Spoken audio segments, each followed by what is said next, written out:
Hello everyone. Negotiable instrument act. अब इस act में एक धारा है सेक्शन 138। तो सभी लोगों को पता है कि किसी भी व्यक्ति को अगर कोई व्यक्ति चेक देता है और वो चेक बाउंस हो जाता है, डिसऑनर हो जाता है, तो उस कंडीशन में वो जो पार्टी होगी वो कोर्ट जाती है। पहले नोटिस देती है, बाद में कोर्ट जाती है और कोर्ट में जाने के बाद उनके ऊपर केस चलता है सेक्शन 138 के अकॉर्डिंग कि मेरा चेक डिसऑनर हो गया है और जितनी भी राशि का चेक दिया गया है उसके साथ कंपनसेट भी किया जाए मुझे। तो यहाँ पे ये सभी लोग जानते हैं कि सेक्शन 138 जो नेगोशिएबल इंस्ट्रूमेंट एक्ट का है वो किस बेस पे काम करता है। बट आज का जो ये वीडियो है ये है बेस सेक्शन 143A पे। अब यहाँ पे इस जजमेंट में क्या कहा गया है, ये जजमेंट किस बारे में बात करता है, तो ये सभी चीज़ आज जानेंगे हम लोग इस वीडियो में। तो हेलो एवरीवन, मैं हूँ ज्ञान और आप देख रहे हैं डिस्क्रिप्टिव ज्ञान। और अगर आप इस चैनल पे पहली बार आ रहे हैं तो इसे सब्सक्राइब कीजिएगा, वीडियो पसंद आए तो लाइक कीजिए और शेयर भी कीजिएगा अपने दोस्तों के साथ। और अगर इस जजमेंट की आपको पीडीएफ चाहिए तो आप डिस्क्रिप्टिव ज्ञान टेलीग्राम चैनल ज्वाइन कर लीजिए, वहाँ से आपको इस जजमेंट की आपको पीडीएफ मिल जाएगी। तो चलिए देख लेते हैं ये क्या है पूरा मामला और इस जजमेंट में क्या कहा गया है। अब देखिए मामला क्या है। तो मामला कुछ इस तरीके से था कि सेक्शन 138 के अधीन एक व्यक्ति थे और उन्होंने चेक बाउंस का, चेक डिसऑनर का मुकदमा सामने वाली पार्टी पे किया और सेक्शन 143A के अकॉर्डिंग जो एनआई एक्ट की है इंटरिम कंपनसेशन की मांग की। और उस इंटरिम कंपनसेशन में जो कोर्ट थी उन्होंने 20%, जो कि आपने पढ़ा होगा, 20% का इंटरिम कंपनसेशन कंप्लेनेंट के फेवर में उन्होंने अलाउ कर दिया।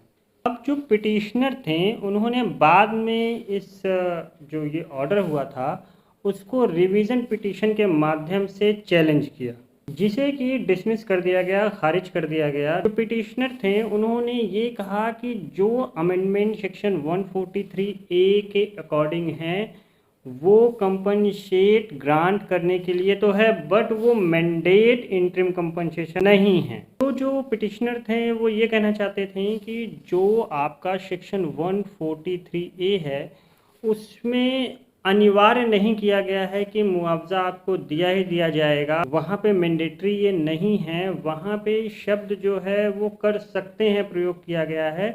तो कोर्ट को इसे विचार करना चाहिए। और यहाँ पे जो पिटिशनर करता थे वहाँ उन्होंने एक केस का रेफरेंस दिया, वो था LGR enterprises and other versus अब्बा जगन का।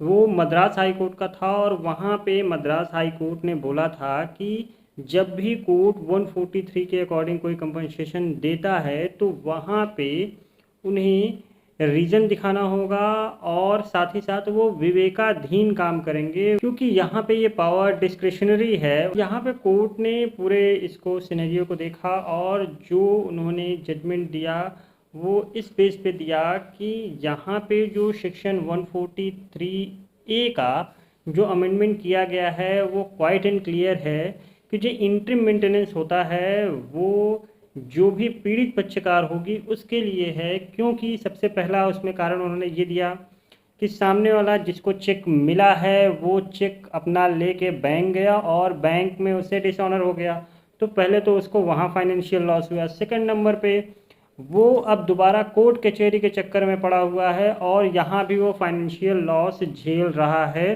क्योंकि उसको यहाँ भी पैसे नहीं मिले तो यहाँ भी। तो उसे सिर्फ एक तरीके की इंटरिम रिलीफ ये प्रदान कर रही है, उसके अलावा ये और कुछ नहीं है। तो ये दोनों प्रॉब्लम वो फेस कर रहा है, इसी कारण से कोर्ट ने इसे सेक्शन 143 के अमेंडमेंट को बिल्कुल सही माना। तो यहाँ पे कोर्ट ने इस तरीके से देखा कि जो बात की गई है सेक्शन 143A की वो अमेंडमेंट एकदम सही है, पर हाँ जो वहाँ पे एक शब्द दिया गया है कि वो दे सकता है या नहीं सकता है, मे की बात की गई है, कुट की बात की गई है, तो वहाँ पे ये माना जाएगा कि वो देगा ही देगा, वो खुद के विवेक से नहीं देगा, उसे बाध्य किया गया है बाय द लॉ। तो वो मजिस्ट्रेट उसे ऐसा देना ही देना होगा और वो जो अमाउंट होगा वो 20% टोटल अमाउंट का पेड किया जाएगा जो सेक्शन 143A के अकॉर्डिंग सही होगा। तो यहाँ पे छत्तीसगढ़ हाई कोर्ट ने कहा है कि जो इंटरिम कंपनसेशन है जो 143 के अकॉर्डिंग आता है वो डायरेक्टरी होगा, ना कि डिस्क्रिशनरी पावर के अंतर्गत होगा। और वहाँ पे वो ये सिंगल जज की बेंच थी हाई कोर्ट की, उन्होंने इसे ऑब्जर्व किया और उन्होंने टोटल जो मैटर था उसको ये कहते हुए सही ठहराया कि इंटरिम कंपनसेशन उन्हें देना ही देना है, ये उनके लिए कंपलसरी है, वो डायरेक्ट किया गया है, ना कि किसी मजिस्ट्रेट की ये डिस्क्रिशनरी पावर में आता है। तो इस तरीके से कोर्ट ने यह माना कि नेगोशिएबल इंस्ट्रूमेंट एक्ट की धारा 143A के तहत अंतरिम मुआवजा जो दिया जाता है, इंटरिम मेंटेनेंस जो दिया जाता है, वो डायरेक्टरी है, वो निर्देशिका के रूप में है, ना कि वो डिस्क्रिशनरी पावर है। मींस उनकी विवेकाधीन है कि कोई मजिस्ट्रेट अपने विवेक के अधीन वो पावर नहीं रखता है। उन्हें वो 20% जो मुआवजा देने का पावर दिया गया है वो डायरेक्ट किया गया है उनको कि उनको ऐसा मुआवजा देना ही देना है। तो आई होप कि आपको ये वीडियो पसंद आई होगी, और अगर ये आपके किसी भी काम की है तो आप इसको अपने जजमेंट पे यूज़ कर सकते हैं। और अगर आपको ये वीडियो पसंद आई हो तो इसे लाइक कीजिएगा, चैनल को सब्सक्राइब कीजिएगा और शेयर भी कीजिएगा। तो फिर मिलते हैं अगले वीडियो में। जय हिंद।